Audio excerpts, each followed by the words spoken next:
Welcome to Disney A, the Canadian-themed Disney travel podcast. We're your hosts. I'm Brandon. Thank you. I'm Krysta. It was very emphatic. It was, yeah. I don't know. You gotta vary it, otherwise it's boring. That's true. That's true. Brandon, how you doing? Pretty good. We're recording this on a Saturday. Yep. The Leafs won. Woo! You did well in your raid, you said. Yeah, well, that was gonna be my nerd thing. Oh, okay. Well, I'll ask you about your nerd thing here in a minute. So. I'm drinking gin. That's also part of our intro. Yeah, everything's good. Nice. Things are good. It's just nice. I like that. You've taken Christmas down. That's sad. It's kind of sad, but also refreshing. Yeah, I think that's right. Like, it's fresh start kind of feels, yeah, it feels that way. Okay, well, since, yes, what is your nerd thing this week? Well, I just finished the current raid in World of Warcraft. That was fun. Very good. Go raid team. You said it went well this week? Yeah. That's good. Okay, so my nerd thing you're not gonna find very entertaining, but I think it's awesome. Okay, so firstly, my not so awesome one is I'm getting ready to go back to school, like the day after tomorrow. I know. I've been marking so much, it's not enjoyable. But so, like the day this comes out, you will be back at school slaving away. It's true story. But the exciting nerd thing, speaking of New Year stuff, molding the future generation. It's true. Yeah. It's true. It's the end of a semester through January, so it's just utter chaos, and I'm like trying to get ahead of it, but then I'm also like torn because then I'm giving up the last few days of my break to That's how they make milkshakes. Work and utter chaos. Oh my god. It's a cow joke. It's gonna be one of those kind of episodes. Oh, no. Anyway. But my happier nerd thing is happy. So for Christmas, I got a happy planner, and you know how I like to planner. Yeah, you know how I like to like bullet journal and now plan and stuff like that. Now with less pulp. Nice Euro trip reference. And but it's cool. It's like this new one, and I'm like very into it right now. And I'm like, I like anything that gives me the illusion of having my life together. Yes, you like pretending you're in control. Exactly. Even though you don't like making decisions. Exactly. Kind of like a juxtaposition there. But I like scheduling, like a not making decisions. Tragic Shakespeare character in that way. Ooh, I love Shakespeare characters. Foreshadowing. Okay. Anyway. Also, you already said what you were drinking, but do you care to elaborate? I believe this is like a peach gin mix. Yeah, it is. It is January. I'm not doing dry January or dry February. No. That's not my thing. No. But I am giving up beer until I go on my cruise in March, mid-March. So that's quite a while without beer for me. Yeah, that's true. I like beer a lot, and I'm just drinking nice, clean gin. Yeah, it's a health drink. That's what it was invented for. That's true. And I'm also having gin, but mine is finishing up the Christmas stuff. Very Merry Bubbly. Bubbly. No, I believe actually the Very Merry Berry one is called Buble. I think it is actually. It's like on the box, it's like scratched out. Yeah, because he's like embraces the Christmas so much that he just like, and there's that. All the ads are him doing that, so it works well with that. So anyway, it's festive, but it just tastes good. Cool. Yeah.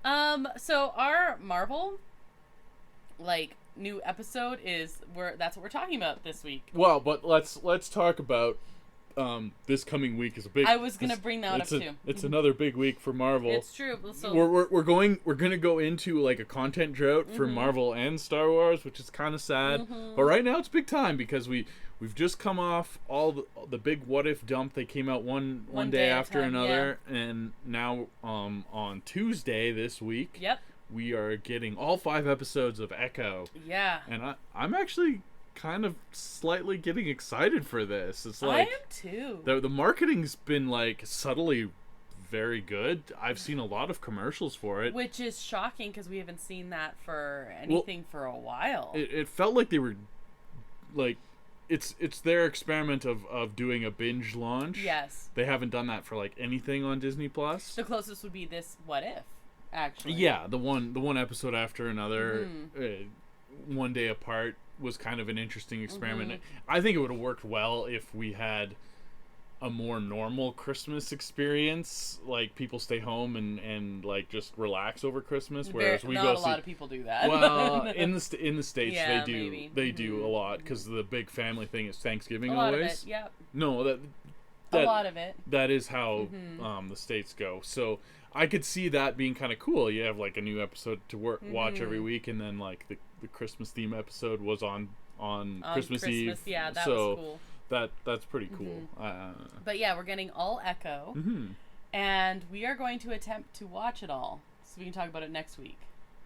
Yeah, theoretically, probably not all of it at once. No. It's 5 episodes. I don't know how long the episodes are. It's coming out at 6 p.m. Pacific. Right. On Tuesday, so we might watch a couple episodes Tuesday, and then like kind of spread them out throughout the week and think about it, and then we can talk about it. Yeah, theoretically, we're hoping we get them. Otherwise, we'll just talk about I don't know, something else. We've got a deep dive or two, or another Golden Zephyr deep dive on the Golden Zephyr. Okay, well that's gonna be the episode after now. Why is it always closed? And it's not golden. Or a zephyr. It's a zeppelin. Zephyr's a wind, okay? Okay. Oh, man. Now I have to research the golden zephyr. Why did you say that one? You couldn't have picked something else, hey? I tried to pick something that wasn't serious. Yay. Okay. Anyway. Okay. News? Sure. Disney A News Update. Okay, we've got some big Disney news, but let's do a couple little things here first. Yeah, start with the little stuff. Apparently, at Disneyland Park, an Autopia car ended up jumped the track. How? I don't know, but it was like all over Instagram and got picked up on the news and stuff like that, and they were looking at it. Okay, either like horrible mechanical malfunction or like just absolute obnoxious driving, right? Because those things do not go very fast. The track, like I've more or less bounced back and forth accidentally on purpose just to see how it works. Yeah, but how? You would, if it's not like just catastrophic malfunction, someone was being a real jerk. I mean, honestly, that is generally the case when things go wrong, right? World of Color 1, it was coming in 2024. This is a return to DCA, and they say it's actually coming this month. That makes totally. sense. Well, it makes sense. They closed the holiday. Yeah, they're wrapping up all the holiday stuff, so they're gonna have new fireworks in Disneyland and a new World of Color in California Adventure. So exactly. Just these things make sense. Of course. And then right before we get to the big Disneyland news, and then our other news was, of course, Echo coming out right away. But the other big, there's Disneyland news on Instagram did a "What attraction are you based on your sign?" Do you want to know what attraction you are based on your sign? Like Zodiac your Zodiac sign, yeah. You are Big Thunder Mountain. Yeah, that. You know what? I'm okay with that. Do you know what I am?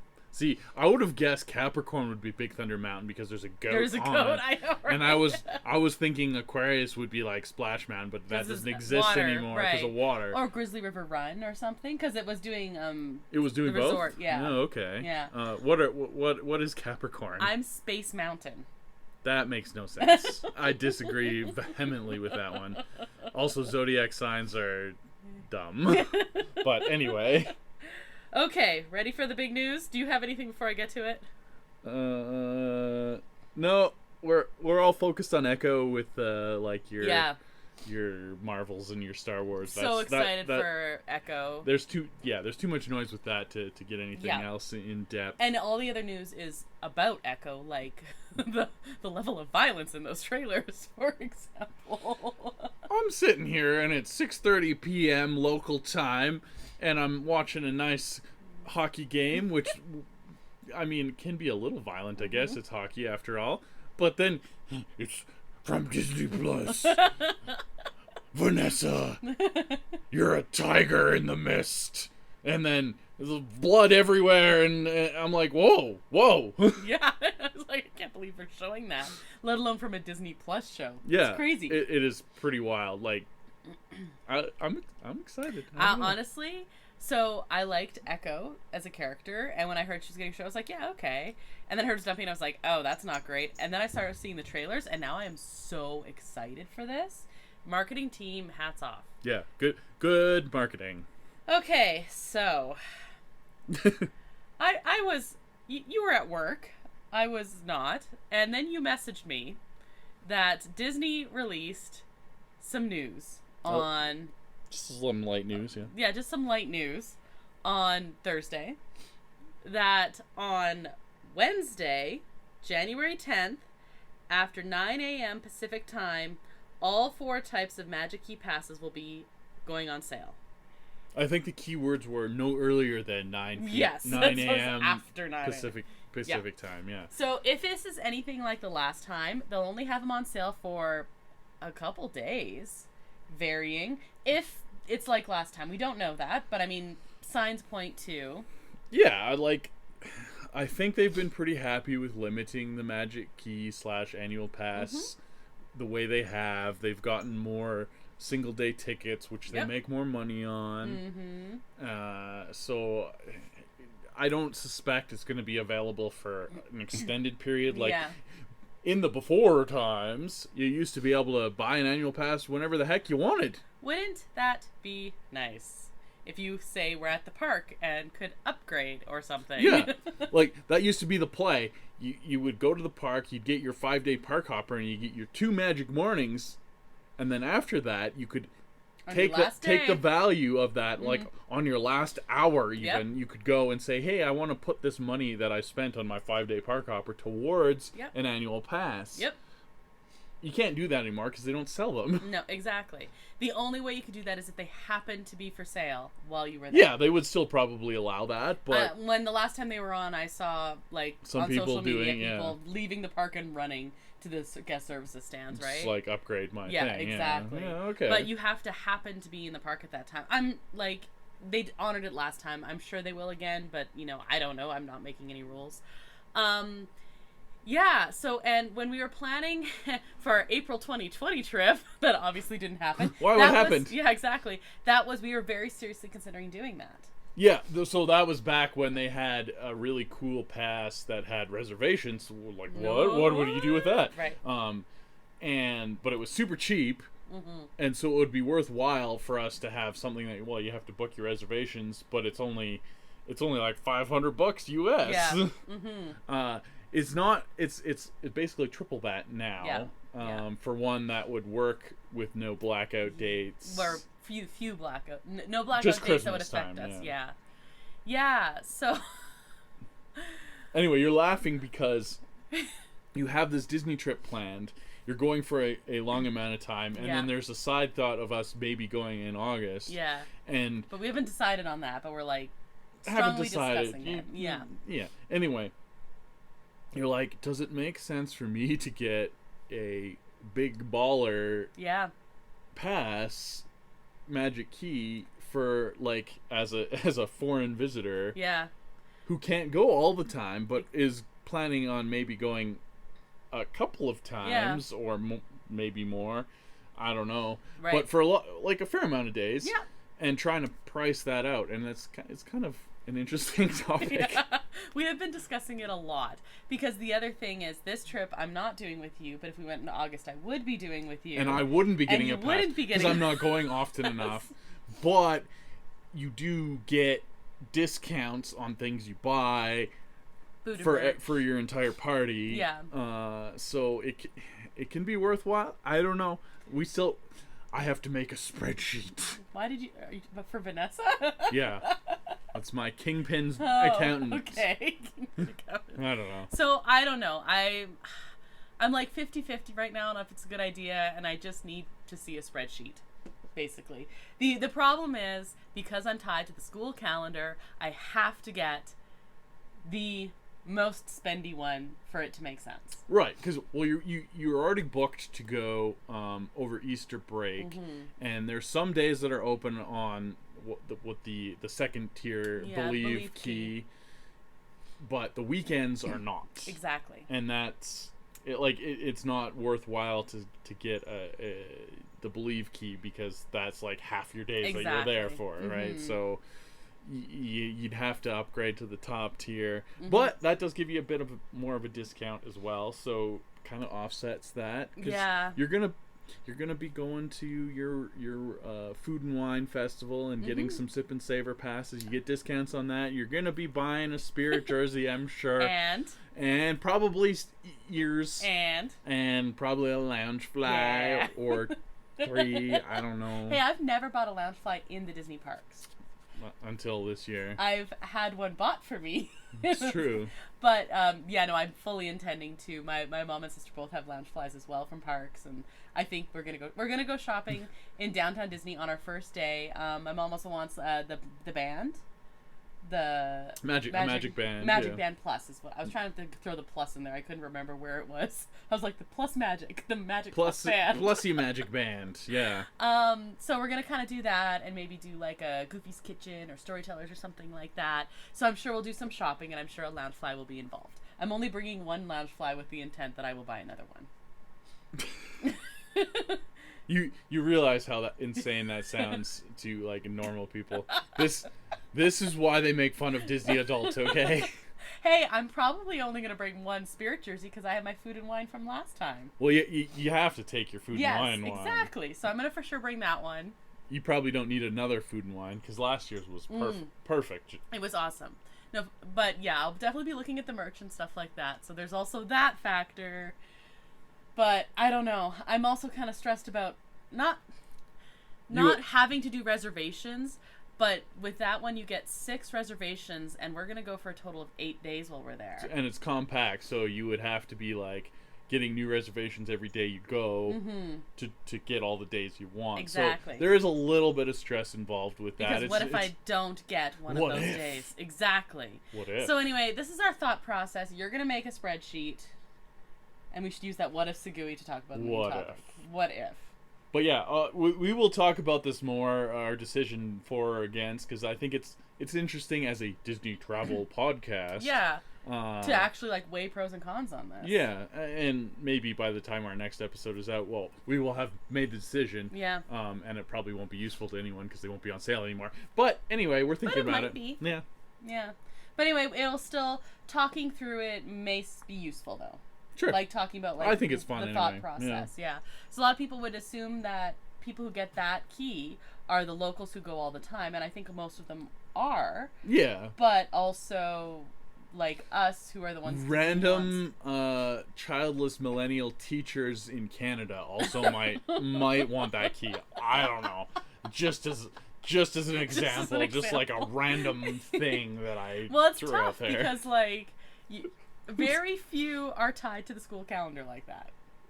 Yeah, unless you actually have kids that you don't want to take out of school, which is pretty rare. Like 4 of my students go to Disneyland so far this school year, and I'm always like, aw.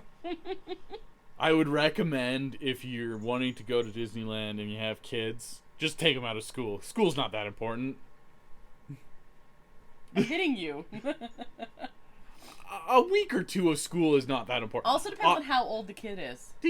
Well, yeah, you're like, if you have your graduating year, you're graduating and you got like your very important tests, your SATs or your provincial exams or diplomas. Whatever they're called, wherever you're from.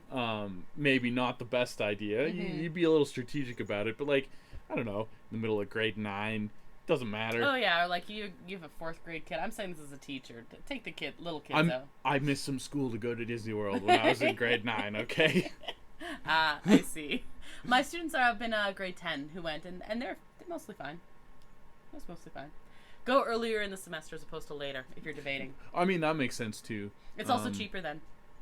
November was a great month. I had one student went in, I think, September, and one who went in December or end of November.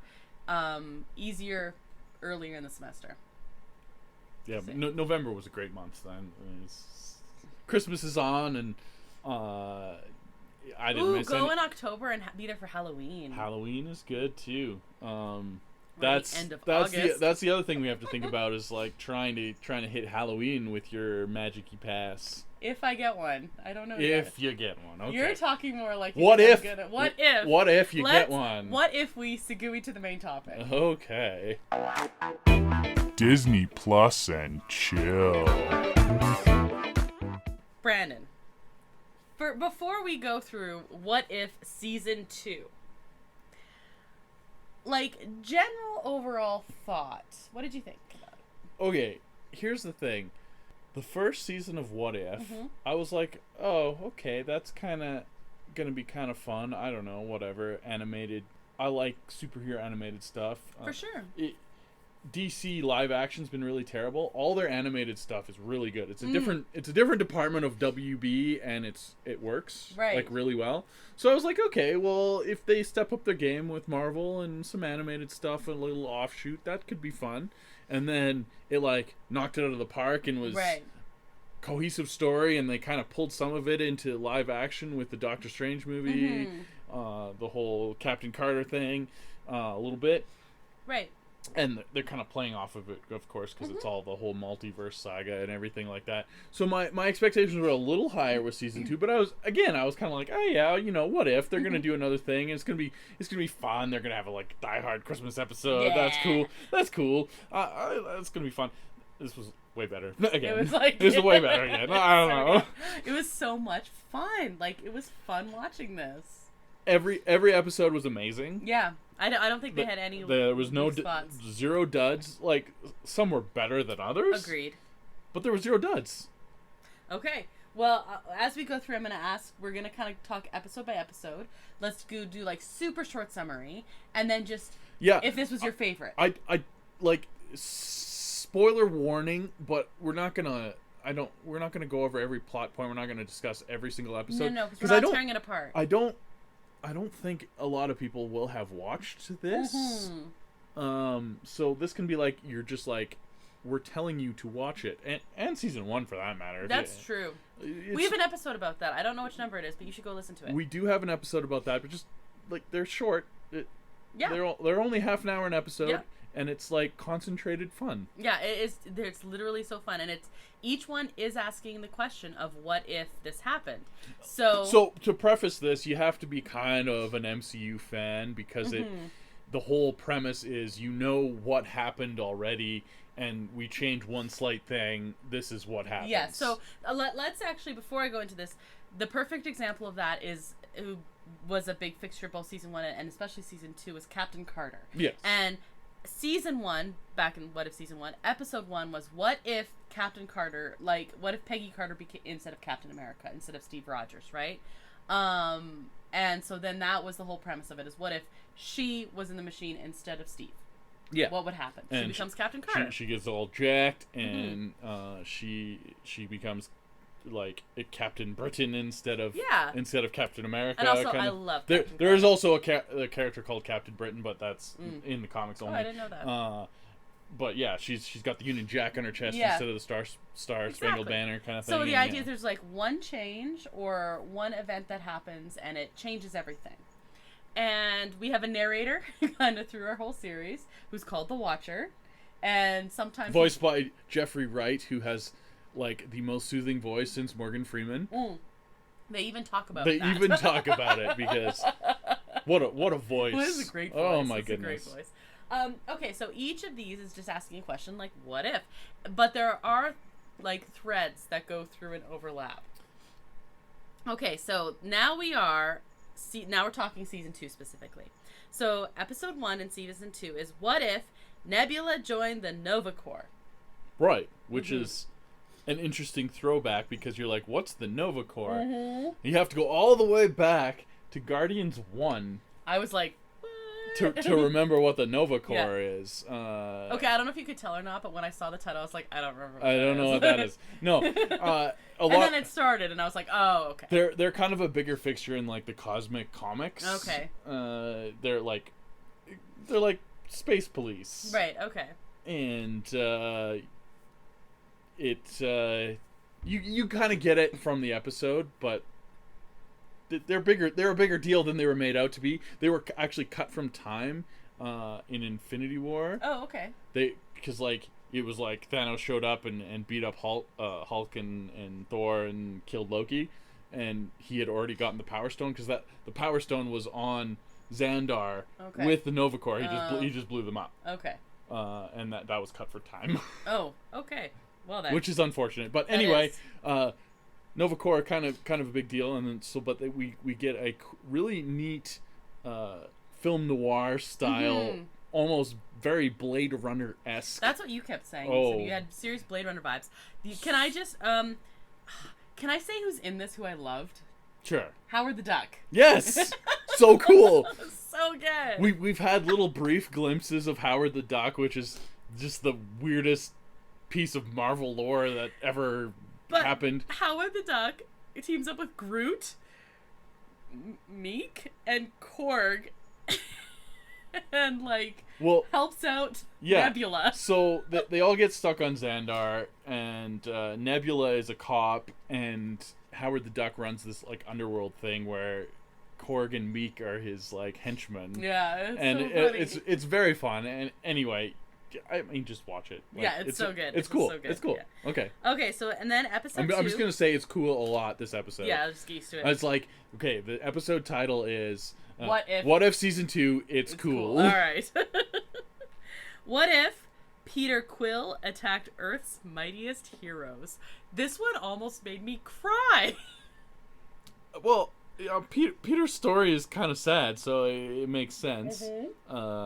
We get a nice young Ego again, and that's true. That's fun. Yep. We get a super young Peter true, he's a kid because he's a kid in this, and but we get basically the same daddy mommy issues that Peter is part of his character, and it just manifests a little earlier. And it's interesting. Yeah. So this one actually takes place in '88. And the whole the thing that changes in this one is the Ravagers, instead of Yondu keeping Quill, actually delivers him. Instead of being his daddy, he's like, yeah, I'm gonna get a paycheck. Yep. And so it's like, what if that happened?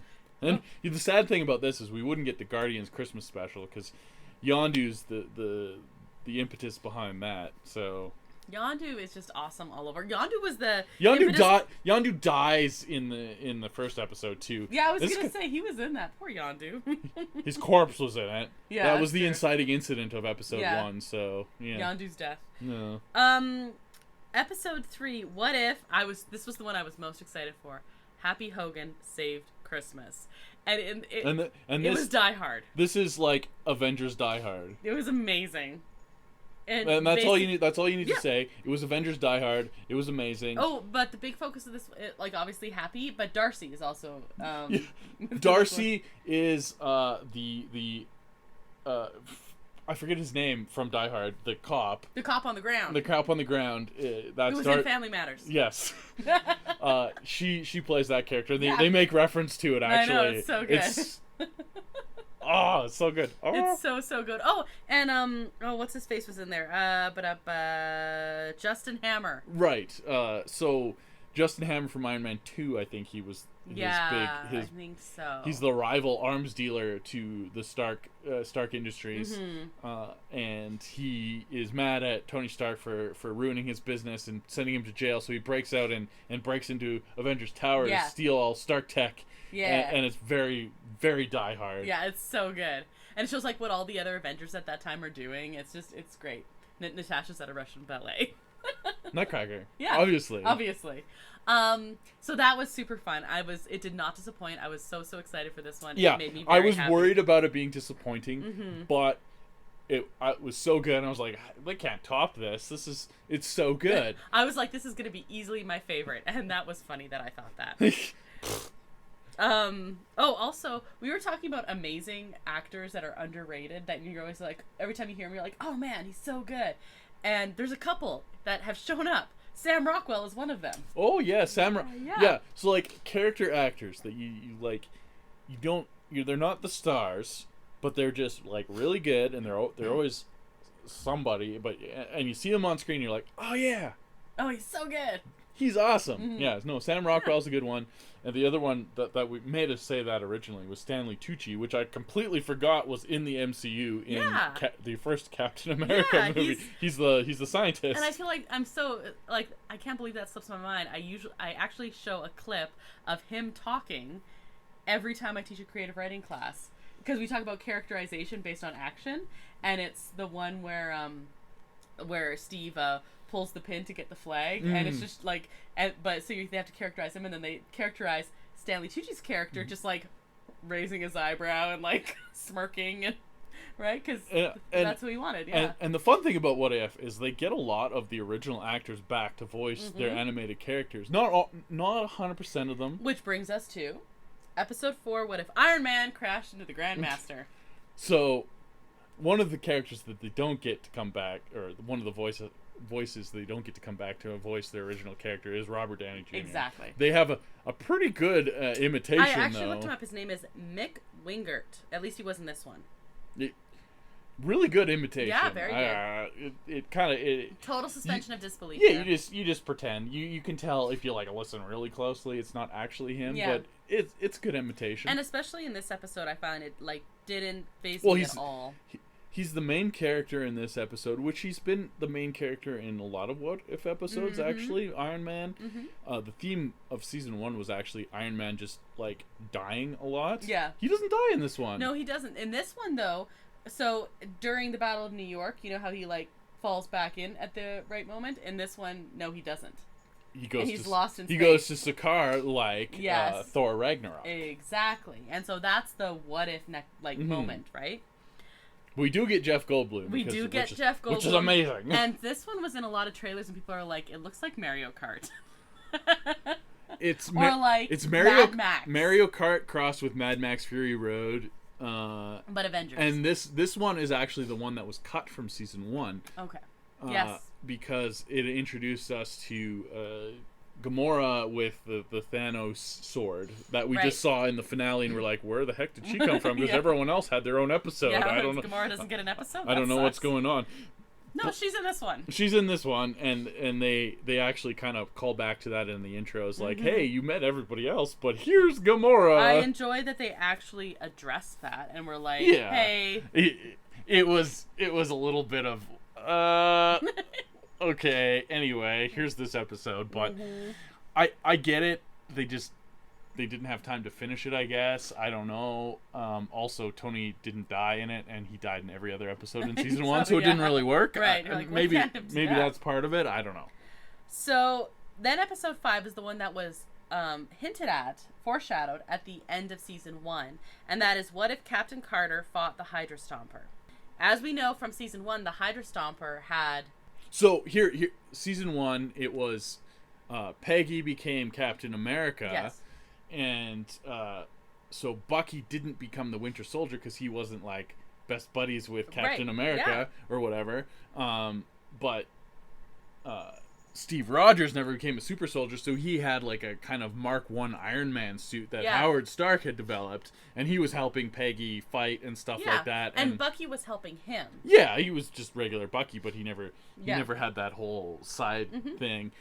So this one is Peggy had disappeared to do her what if stuff, and Steve had continued in his Hydra Stomper thing to with like Bucky, it says. stomp out Hydra, and he ended up getting captured. Yeah. And they turned him basically into mechanized Winter Soldier. Exactly. That's kind of cool. And then they also had tie-ins to like the Red Room, and it was a whole. There were many layers. Many layers, yeah. So the Russians captured him. Well, we got to see an elderly Bucky Barnes in this one. Yeah, because he actually becomes the director of S.H.I.E.L.D. Yeah, instead of Robert Redford. Right. And I don't know what his name was. Robert Redford. Yeah. It was Robert Redford. And he wasn't evil, unlike Robert Redford. No, he's just Bucky. He's just Bucky. Bucky doesn't go evil. No, unless never. he gets brainwashed. Except then. And then he's really evil.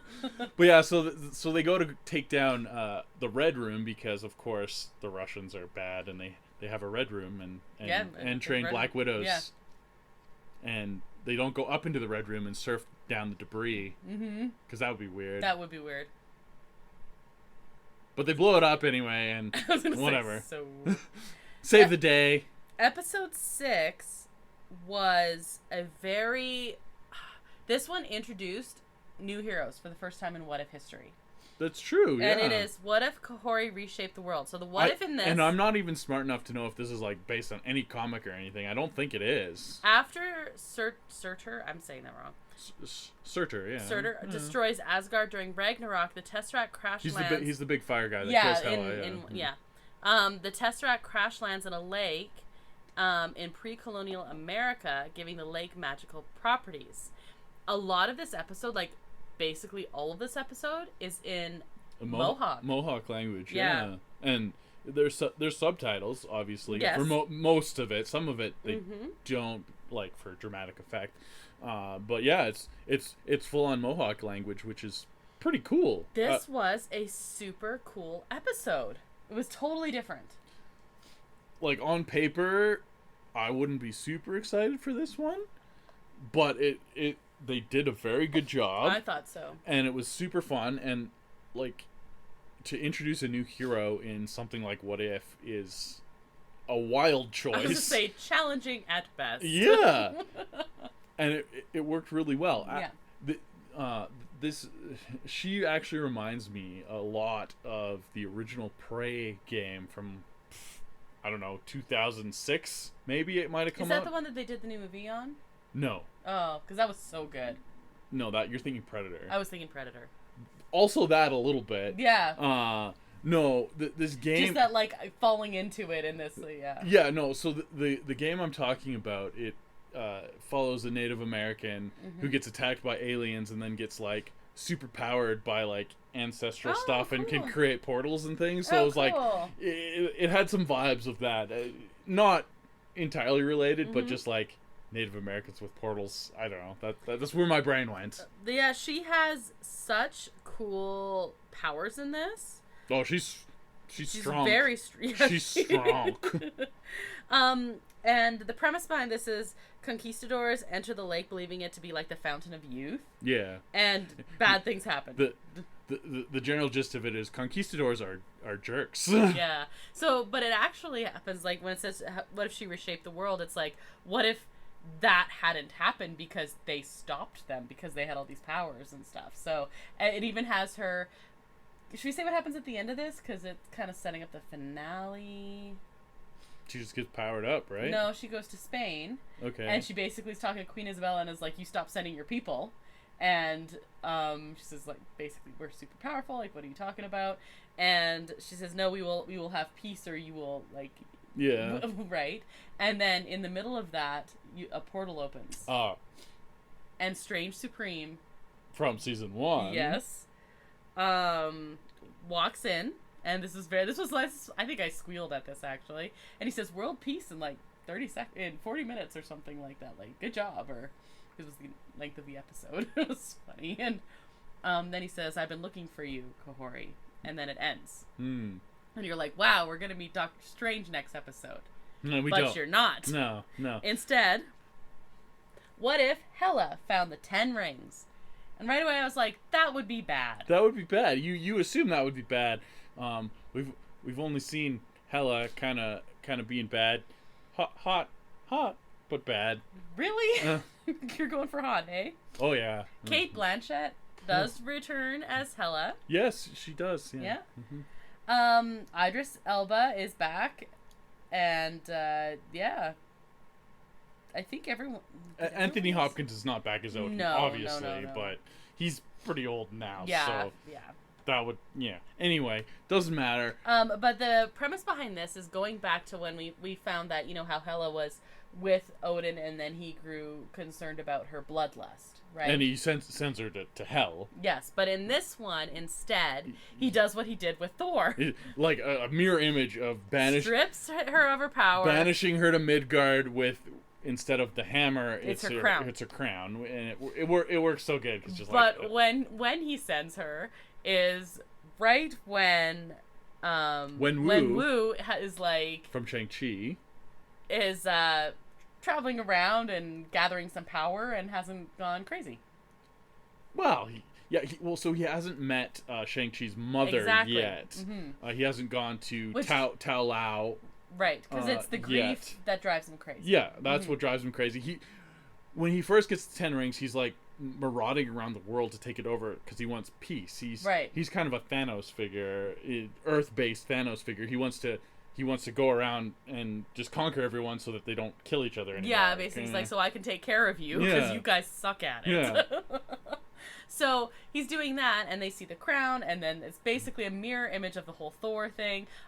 There's definitely like a little bit of flirtation going on with pretty heavy-handed flirtation. Oh yeah, mostly on Wenwu's side. Wenwu's kind of a horny dude because he like goes to Tao Lao and he sees the powerful woman doing like airbending and stuff, and he's like, ooh, I want me some of that. Well, he sees Hela like beating up all his guards and stuff, and he's like, ooh, I want me some of that. He likes, there's nothing wrong with a man appreciating a strong, powerful woman. He does. He always does it. Like he has a type.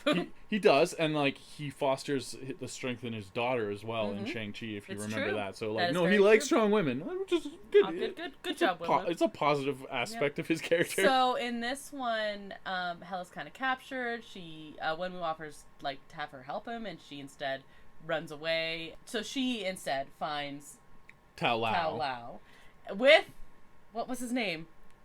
The butt donkey flying thing that hung out with Trevor Slattery. Yeah, that one. I forget what he called it. It was like though. It was something silly like Michael or something. Yeah, something silly like that. Anyway, adorable, and yes. I still want a stuffed one. I know, so bad. They exist somewhere. I would like one. Yes. Very much. Please tell us where to find one. Anyway, I do think Cate Blanchett had a lot of fun with this episode. Oh my gosh, yes. And so she trains in some martial arts. She has a little martial arts montage, and she learns that being a good person is better than being a bad person, and she uses the power of the light. Morris.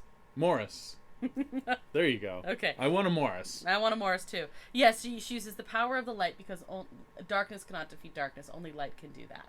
So when she becomes Hela the White, exactly, just like Gandalf. And is like, Odin, you're a terrible father, and you don't deserve a throne. And he's like, you're right. Yeah, he's not a good dad. No, he's really not. Like that's. We've talked about this before, and the theme of like most superhero things is daddy issues. Yeah, we have an episode about it. Odin is like the source of most of the MCU's problems because of all the daddy issues he's caused. Actually, and I laughed out loud literally a few times during this episode with Hela, like Kate, like you said, Cate Blanchett. She was having so much fun. She was having a lot of fun when she's just like complaining about her daddy issues. It was so good. She's a little bit more self-aware about her daddy issues than most of the people. That's true. But yeah, anyway, daddy issues. Okay. Definitely. And then we have episode 8. What if the Avengers assembled in 1602? Oh my god.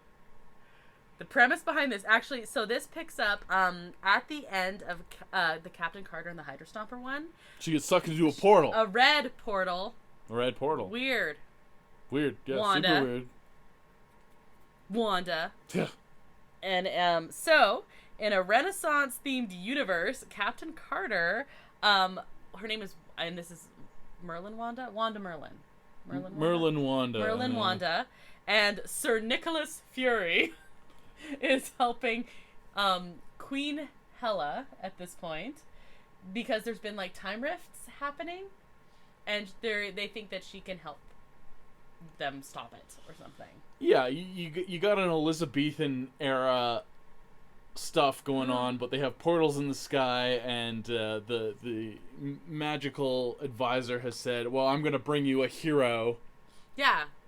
And that's Peggy Carter, so that's why she's there. But they're watching a Shakespeare play. They're watching Hamlet. They're watching Loki perform Hamlet.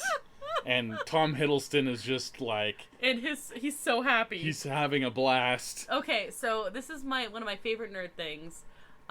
Because it's like combining so many of my nerd personalities. So many. I'm a massive Shakespeare nerd. Yeah. And this is true. So like oh my god. Probably too much. But... Probably. But I'm a massive Shakespeare nerd. And one of my favorite Shakespeare tragedies, but it's like tied with Othello, which gets mentioned a lot in this, is King Lear. And Loki said that at least in Tom Hiddleston said. Sorry, Tom Hiddleston said that the character of Loki. He embodies Loki, so yeah, fair. The character of Loki, at least in the first few phases, was based on, well, at least until Avengers, was based on Edmund from King Lear. Tom Hiddleston is a classically trained Shakespearean actor. Like, he's amazing. And in here, he just got to, do it. And interestingly, the director of Thor, Kenneth Branagh, was also classically trained Shakespearean actor. Yeah, yes, he did so many Shakespeares. And so basically, I think this was just Loki being like, or Tom Hiddleston being like, I want Loki to do a bunch of Shakespeare stuff. Or Loki wanting to. I'm getting there. Yeah, I was getting there. Loki wanting Tom Hiddleston to do a bunch of Shakespeare stuff. Getting there. I'm gonna save that for the end. Oh, the final okay. scene. Yeah, well, you brought it up. Okay. Anyway. But it was so cool. It's 1602. Loki keeps bringing up that his buddy Will is working on a new play, and the focus of it is Iago. It's basically Iago is the main character, other guys, but it's mostly Iago, which is hilarious because of course he would think Othello is actually about Iago. Yeah. So anyway, that was really fun. I really like this episode. So we don't really it's Elizabethan. We got lots of references to basically your big pop culture moments from Elizabethan era. Yeah. You got some Robin Hood going on. You got the pipes are calling. Oh, just amazing. And all your Shakespearean references. It's just so good. Oh, I really enjoyed the Hulk type. Oh, Man in the Iron Mask. Was it Man in the Iron Mask? I really enjoyed when Hulk does smash. It was Hulk smash thee. Which is cheesy and hilarious. No, it's perfect for this, though. Yeah, no, just perfect. And I there loved was a callback from the Happy Hogan Saving Christmas episode, which is really cool. Yeah, so they kind of tie that into his, character. In that universe. Yeah, I don't know. This was the penultimate episode. I was probably most looking forward to this episode maybe after Happy Hogan when I heard about all of them, and it absolutely delivered. Yeah.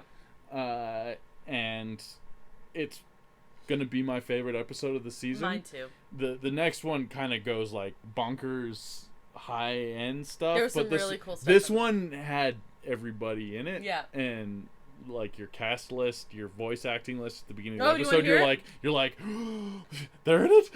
They're in it. Here we go. Haley Atwell, Samuel L. Jackson, Elizabeth Olsen, Chris Hemsworth as King Thor Odinson, by the way, Tom Hiddleston, Mark Ruffalo, Jon Favreau, Mick Wingard is back as Tony Stark, Josh Keaton as Steve Rogers / Rogers Hood. Rogers Hood, yeah. Paul Rudd. Paul Rudd is in it. Sebastian Stan, Benedict Cumberbatch. And Lake Bell plays Natasha Romanoff, which was only just at the very beginning clip.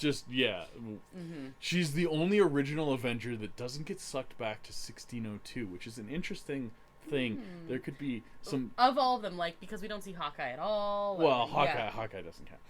Oh my god. It's just chock-a-block full of references and characters and just wonderfulness, and it's based on a comic book series, a mini-series, co-written by Neil Gaiman. Which I know. He's an incredible writer. So good. I said I've never wanted to read a comic book series so badly as I now want to read. When I had heard about them before, I was like, oh, that sounds really cool. I should read that. And now I'm like, oh my god, I really need to read this. All episode 8 issues are available in an omnibus on Amazon. Is it in the cart? It's in the cart right now. I haven't ordered it, but it's in the cart. But I have a birthday coming up. We both have birthdays. I already bought you a birthday present. So buy it for your own birthday? It's just gonna be. Just gonna be just cause. We're gonna share it anyway. Whatever. But anyway, yeah, with Neil Gaiman, who can tell a story So this is cool. I had a lot of fun with this one. And then you find out exactly how they all showed up there, and it's a whole thing. And then we end the episode with Strange Supreme showing up. Yeah, and he makes whiskey. Yes, well, that's the beginning of the next episode. But yes, okay. He does. What if Strange Supreme intervened? So that's the whole thing, is the Watcher's not supposed to intervene, right? And he just watches. Kind of a voyeur type of guy. Okay, so Strange Supreme has come to collect Captain Carter, who's like stuck in 1602. Yeah, because she saves them all, but he was like, "Hey, if you save them, you might get stuck here."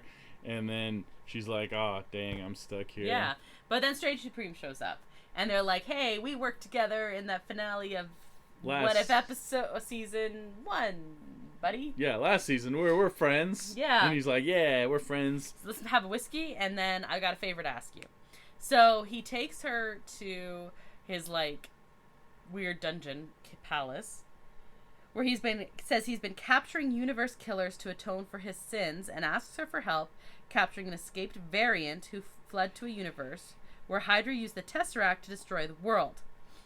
And then he's like, "And then I'll send you back."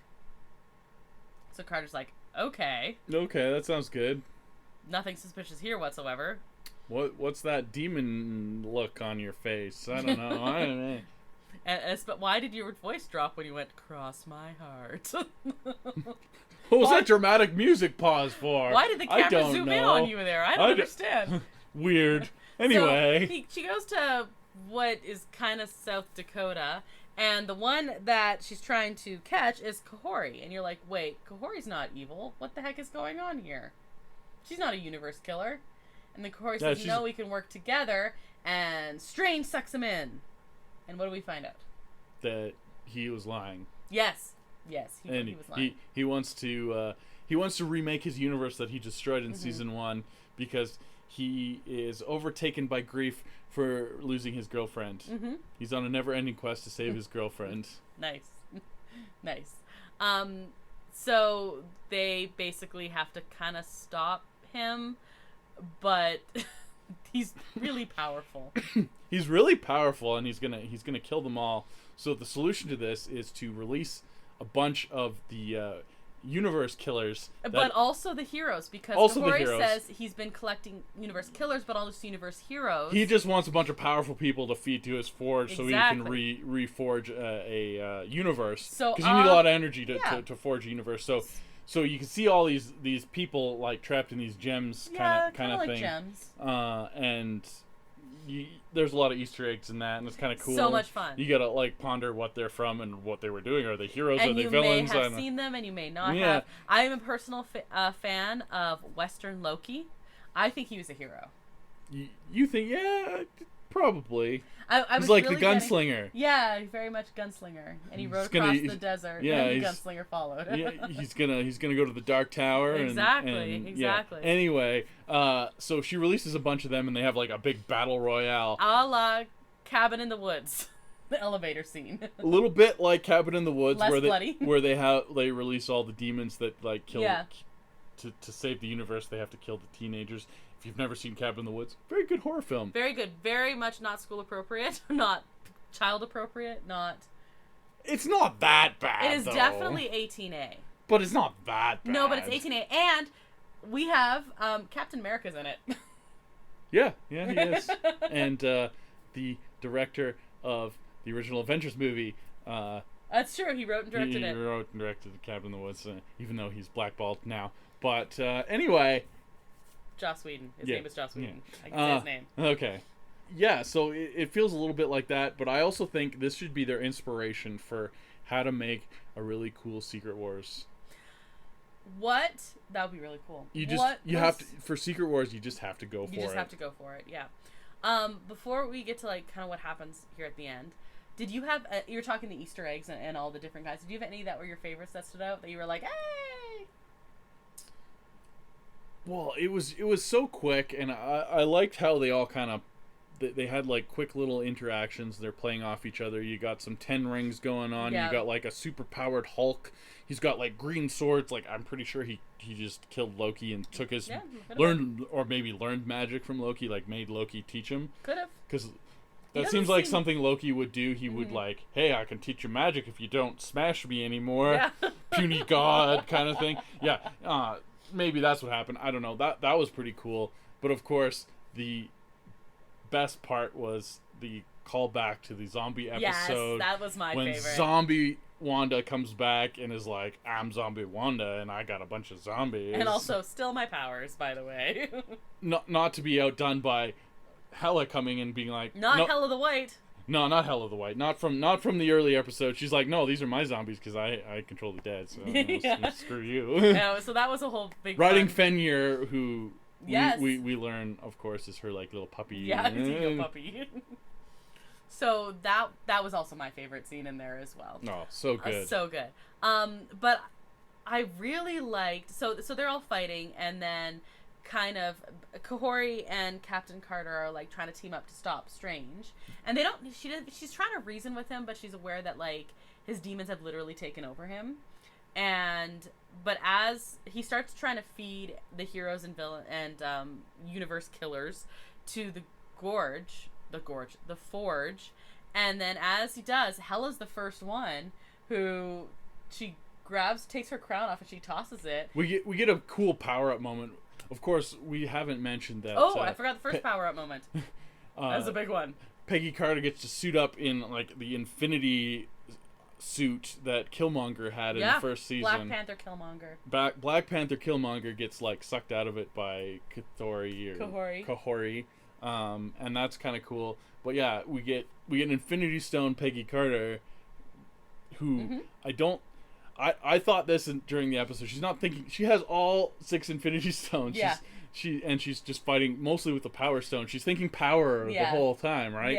Yeah. She needs to think a little bigger. She starts learning. Like, I mean, she only had it for like 5 minutes. Yeah, she starts learning. That she starts playing with it. She starts learning, but yeah. So a lot of the universe killers and/or heroes start giving them their power, their big MacGuffin. Yeah, you get exactly. You get your Hela crown. You get your Mjolnir. You get 10 rings. You get your 10 rings. You get Odin's spear. Yep. And they kind of use all these things to fight. That's how strong Strange Supreme is, by the way. Yes, they both pick them up. Like, Kahori's got, I think, Mjolnir and the 10 rings. And she doesn't pick up Mjolnir, so she's probably not worthy. She just uses magic to pick it up. Which is kind of an interesting thing to think about. You're right. Yeah, she did pick up magic. Because when she first did, I thought, because she was grabbing stuff and throwing them at Carter to use. I thought that's what she was doing, but you're right. She was wielding it, but she was wielding it with magic. With magic, yeah. So her magic is worthy, but she herself is not. Magic's not a person, so magic isn't worthy or unworthy. It's like vision, right? Like, right. Does an elevator worthy? Oh my god, no, we're not doing that. We're not doing that. So anyway, and they have this big battle, and I don't know if we want to say what happens at the end. There's a big battle, and there's a big battle. And there's it's a cool. bunch of power ups and punchy, and I mean, Peggy Carter wins. We can say that, yeah. Captain Carter wins. The universe doesn't end because that would be unfortunate. We'd be all dead. Yeah, we would all be dead. But at the end, she opens her eyes and she's hanging out with the Watcher. Has shown up. Again, so they have been interacting the last couple episodes. They've actually been communicating. Yeah, so in season 1, it starts off, the Watcher's like very distant. You can barely see him in the episode, and he's like narrating, and he's like a typical narrator. Yeah. And then every episode, he kind of becomes more corporeal. Yes. And closer, and then suddenly, like, Strange Supreme is the first one, can hear him. Right. And then as the season continues on, Ultron can also hear him, and that's like the big climax where the Watcher's like, well, we got to stop him. Like these Nexus beings can't continue, etc., etc. This season is it shows Captain Carter as being basically a Nexus being because she can hear him like in every episode that she's in. Yeah, during the second last episode, she's like, I can hear you, right? Yeah. He's like, what? You can't? She's like, well, sometimes. Yeah. It's very interesting. So like they're putting her up as a Nexus being, and she's like goes through all these time periods and like saves a bunch of things, and so she saves the day at the end of this season, and he's like, okay, well, I'll take you back to your universe, but there's something you should see. And this is, and she asks if they can take the scenic route. Right. She's curious. She wants to watch. She wants to watch a little bit too. She's seen a lot of stuff. Yeah. What's a little bit more? Exactly. You're a little curious, and this is a big spoiler. Oh, okay. Wait, hold on. We're gonna say it? Yeah. Okay. Here's a big spoiler. So if you don't want to hear this, Here's your moment. And it's only a big spoiler if you've seen Loki. Right, okay. Here we go. So, at the end of Loki season 2, he's become the god of stories, and he's woven all the disparate universes into a new world tree, and that's like the big climax, right? Right. So the Watcher shows Captain Carter. The world, like, the same world tree. It's the same. It's the same one. It's like, put them side by side. Like a direct callback. One is animated. And it's like, okay, so we're doing this now. You said you wanted them to go for it. They're running. So all the problems aside with Kang, the multiverse saga is still in full effect, and they're probably gonna base it on Loki's. I think they're gonna lean into that a lot. Yeah. So world tree, multiverse, woven universes. Figure out what that world tree is, because it's gonna show up apparently lots, I guess, because we're leading right into that. I was gonna ask you your favorite episode. Yeah, 1602. It was, yeah. But like I said at the beginning, zero duds. No, zero all duds. So good, also so good. One more thing. The Iron Man on Sakaar one might have been the worst one, but that's just because it was kind of out of place, because it was in a reference to season 1. Right. But it was super fun. It was super fun, super good. Like, I had such a good time with it. And yeah, I don't know. Yeah. I really liked this season. We also they released a sneak peek for season 3. Yeah, so we don't know when that's coming. It just said coming soon, but it was like a 2-minute clip of one of the episodes. It wasn't a trailer. No, it was like a scene. It was a scene from season 3, and with Red Guardian and Bucky Barnes on a road trip. It was basically like, what if Bucky and Red Guardian go on a road trip? That's what it felt like. And Samuel L. Jackson tries to stop them. I don't know. No, that was Forrester. That was Goliath. Oh, yeah. It wasn't Sam. It wasn't Sam Jackson. That's right. What? So overall, we're giving this one gold stars. This is so good. Yeah, no, I was hopeful, but like my expectations were super high, and it was better. Yeah, I was like, hey, we're gonna have some fun, and I'm really looking forward to Happy Hogan Saving Christmas. And then just like so good. It speaks to the power of what you can do with animation. You can kind of go for it a little more. They need to get back to going for it in live action. Agreed. Is what I think. So we have you're talking Nexus beings here. We're kind of leaning towards Captain Carter is now one. She can see, hear, and talk to the Watcher. Strange Supreme is whatever. And Loki, we're assuming Loki super duper is super duper on that level now is the okay. So I wanted to come back just briefly with that last final scene to talk 1602 with the storytelling. Yeah. This is what you kind of alluded to before. Why did we go to 1602? Do you think? Well, so it's interesting because the what if moment, we don't find out till the end of 1602. But the what if moment is, what if Captain America damaged the Time Stone in his battle with Infinity Thanos, War with Thanos in Infinity War, and it sucks everyone back in time to the Elizabethan era, which is super random. Yep. And also Loki's there, and Loki was dead in Infinity War, at the beginning of Infinity War. That Loki was. So something different happened. I don't know. I mean, it's a different universe. It doesn't necessarily have to be that. But I just think Loki's a drama queen, which they actually say in the episode. Bless. And he just wanted to be a Shakespearean actor. He did. First run Shakespearean actor. First run Shakespeare. First run Shakespeare and outdoor plumbing. They say is what it is. And Loki's canonically in control of all the universes now. Yep. So here you go. Yeah. He got to perform Hamlet in the Globe Theater. That's the Globe Theater. Globe Theater. That's insane. So yeah, honestly, he's a drama queen and just wanted his. That's why when they're hurtling through space, he's like, you know where we should go. Yeah. Go see my buddy Bill. But he's writing this new play. I don't know if you've heard about this new play. It's about Iago. About Iago. It's really about Iago. Oh man, that was fun. You're gonna invent a drink. Oh no. It's called the Watcher. Oh. The Watcher. The Watcher. Okay. Okay. Okay. Okay. So you're gonna invent a drink called the Watcher. What are we having? What are you having? Well, it's the Watcher is just a quadruple espresso martini. Why quadruple? So you can see time and space, obviously. Oh. So basically, you can hear colors. You know you are eventually gonna have to drink this, right? Well, I'll drink it. Oh God. Okay. So it just has quadruple the espresso. Okay. And double the vodka. Okay, so it's more coffee forward in this one.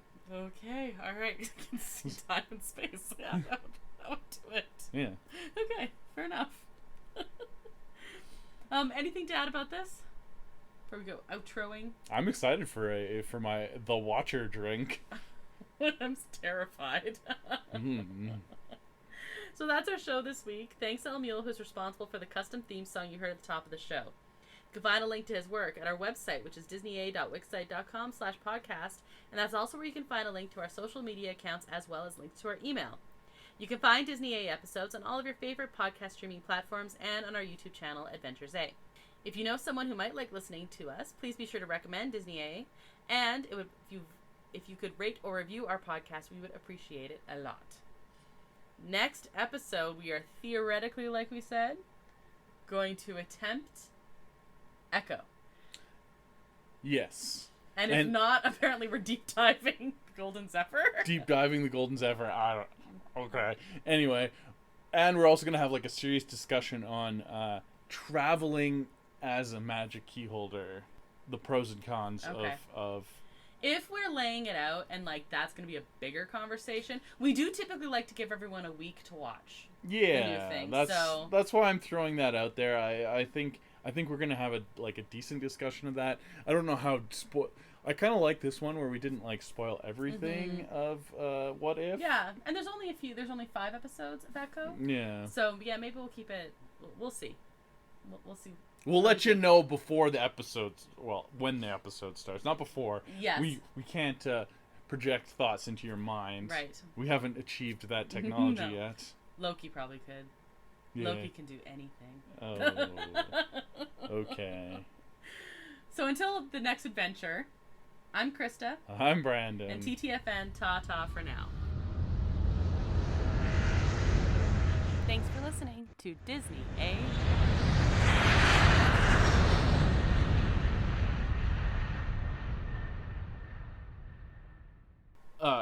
So you can see time and space, obviously.